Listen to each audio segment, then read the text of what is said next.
নমস্কার বন্ধুরা, আজকের রেসিপি ডিমের পুর ভরা বেগুন ভাজা। এই বেগুন ভাজা অনেকেই খেতে পছন্দ করেন না, তবে যারা বেগুন ভাজা খেতে পছন্দ করেন না তারা একবার এইভাবে বেগুন ভেজে খেয়ে দেখবেন, বেশ ভালো লাগে।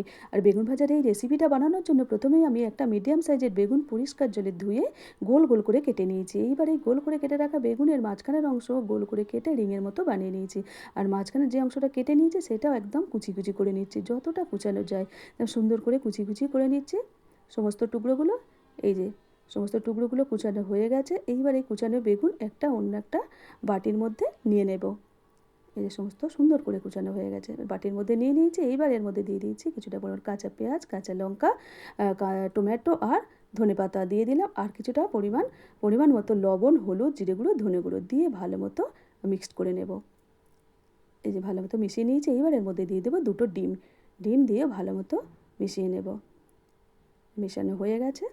এবার আগে থেকে সেই বেগুনগুলো লবণ হলুদ মাখিয়ে রেখেছিলাম। এবার কড়াইয়ে তেল গরম হয়ে গেলে ওই বেগুনগুলো সমস্ত দিয়ে দেবো, দিয়ে একটু এপিট ওপিট ভেজে নেব।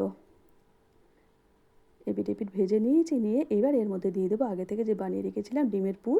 সেই পুরটা এর মধ্যে ভরে দেবো, বেগুনের মধ্যে ভরে দেব। সুন্দর করে সমস্ত বেগুনের মধ্যে পুরগুলো ভরে দেব। এই যে পুরগুলো ভরা হয়ে গেছে, এইবার একটা ঢাকনা দিয়ে ঢেকে দেব। কিছুক্ষণ পরে ঢাকনা খুলে এপিট ওপিট ভেজে নেব একদম লো ফ্লেমে, যাতে পুড়ে না যায়। পুড়ে গেলে কোনো কিছুই খেতে ভালো লাগে না। সমস্ত বেগুনগুলো এপিট ওপিট লাল লাল করে ভেজে নেব। তো আমার এই বেগুন ভাজা রেসিপিটা আপনাদের কেমন লাগলো অবশ্যই কিন্তু কমেন্ট করে জানাবেন।